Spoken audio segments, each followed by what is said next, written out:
We're going with this. All right. All right, so here we're on to the second of the three kings, right? So we're back again in our classic closed guard position. Dan's got classic closed guard defensive position. I'm gonna start this move off the same way, where I'm gonna do the leg lift combined with a hand swim to get him to touch the ground. So when I'm here, legs come in, hands go out, he's gonna touch the ground right here. From here, I'm gonna start the same way. Legs come open, C grip, trip out, and start going for the Kimura.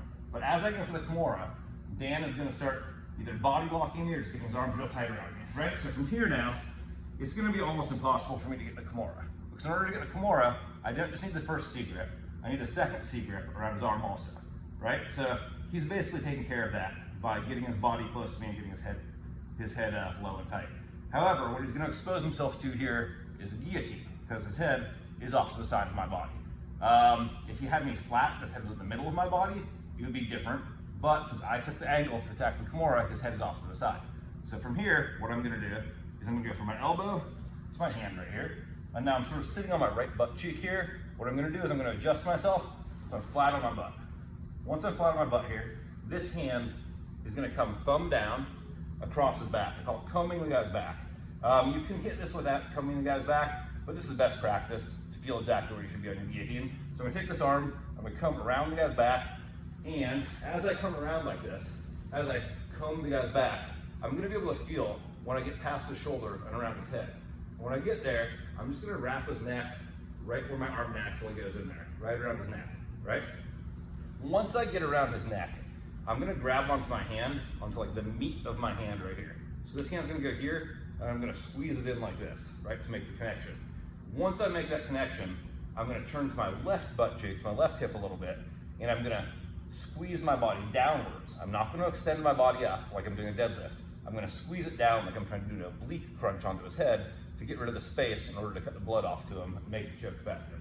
So from right here, this arm comes around, comes in, this hand is gonna come around and grab the bottom of the opposite hand, right here, boom, and from here, instead of extending like you see in movies and whatnot, I'm going to crunch to the side.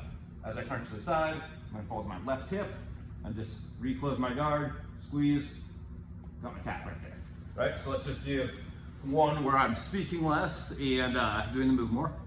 So here we are, close guard again, classic close guard defense, ab lift, hands out, C grip, I come up here, Dan hugs my body.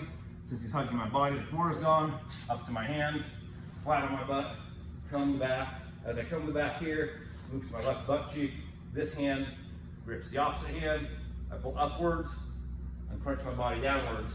I can bring his head to the mat, that's fine, and I get a tap right there. So one more time, abs in, hands down, C grip, trimps it up. He's got the body lock, post up to my hand, flat on my butt. As I comb, go to my left butt cheek, connect the hands, squeeze down, close my guard. I got my Kimura there. I'm sorry, my guillotine there. So I wanted the Kimura initially. The guy didn't just give me the Kimura. He defended by coming off his base forward, switched it up to the guillotine. Next, we're gonna be going to the bump sweep for when the guy defends by fleeing away instead of by driving in.